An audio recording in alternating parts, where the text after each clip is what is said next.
தமிழ்நாட்டுல எல்லாமே சேஞ்ச் ஆயிடுச்சு. உங்க நகையையும் சேஞ்ச் பண்ணுங்க. உங்க பழைய நகைக்கு கிராமுக்கு 150 ரூபாய் கூடுதலா வாங்கி புது நகை எடுத்துக்கோங்க. அதே கம்மி சேதாரம் தான் உங்க லலிதால மட்டும்தான்.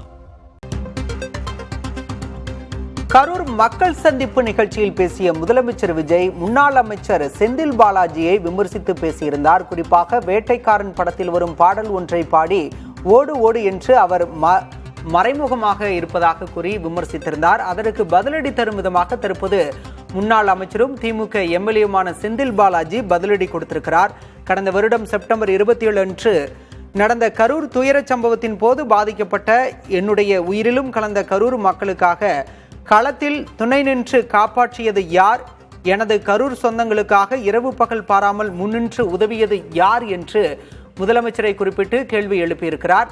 ஓடு ஓடு என முன்னாள் அமைச்சர் செந்தில் பாலாஜி அந்த பதிவில் குறிப்பிட்டிருக்கிறார். திருச்சி விமான நிலையத்தில் பத்திரிகையாளர்கள் அத்தனை பேர் இறந்துள்ளதாக கூறியும் பாதிக்கப்பட்ட மக்களை பார்க்காமல் தனி விமானம் பிடித்து ஓடியது யார் என்பது எனது கரூர் மக்களுக்கு நன்றாக தெரியும். ஓடு ஓடு என குறிப்பிட்டிருக்கிறார் திமுக எம்எல்ஏ செந்தில் பாலாஜி. முதல்வர் விஜய் இன்று மக்கள் சந்திப்பு நிகழ்ச்சியில் முன்னாள் அமைச்சர் செந்தில் பாலாஜியை விமர்சித்திருந்த நிலையில் தற்போது அவருக்கு பதிலடி தரும் விதமாக செந்தில் பாலாஜி எக்ஸ் தளத்தில் விமர்சனம் முன்வைத்திருக்கிறார். கடந்த ஆண்டு செப்டம்பர் 27 அன்று நடந்த கூட்டத்தில் பெருமளவில் மக்கள் பாதிக்கப்பட்டு மயங்கி விழுந்த அந்த அசாதாரண சூழ்நிலையிலும் தண்ணீர் பாட்டிலை வீசிவிட்டு ஆம்புலன்ஸை வர சொல்லிவிட்டு மக்களை காப்பாற்றாமல் தனது பேச்சை தொடர்ந்து பேசியது யார் என்று கேள்வி எழுப்பியிருக்கிறார் எம்எல்ஏ செந்தில் பாலாஜி. முதல்வர் விஜயின் விமர்சனத்திற்கு பதிலளித்திருக்கிறார் செந்தில் பாலாஜி.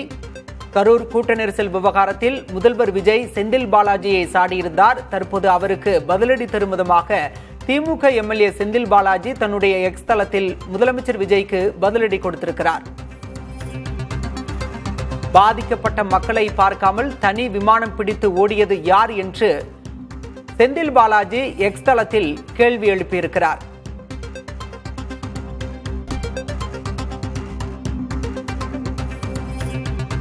கடந்த ஆண்டு செப்டம்பர் 27 அன்று தாவேக கூட்ட நெரிசலில் ஏற்பட்ட நிகழ்வுகளை குறிப்பிட்டு செந்தில் பாலாஜி முதல்வருக்கு கேள்வி எழுப்பியிருக்கிறார். ஆம்புலன்ஸை வர சொல்லிவிட்டு மக்களை காப்பாற்றாமல் பேச்சை தொடர்ந்தவர் விஜய் என்று அவர் சாடியிருக்கிறார். பாதிக்கப்பட்ட மக்களை பார்க்காமல் தனி விமானம் பிடித்து ஓடியது யார் என்றும் செந்தில் பாலாஜி கேள்வி எழுப்பியிருக்கிறார்.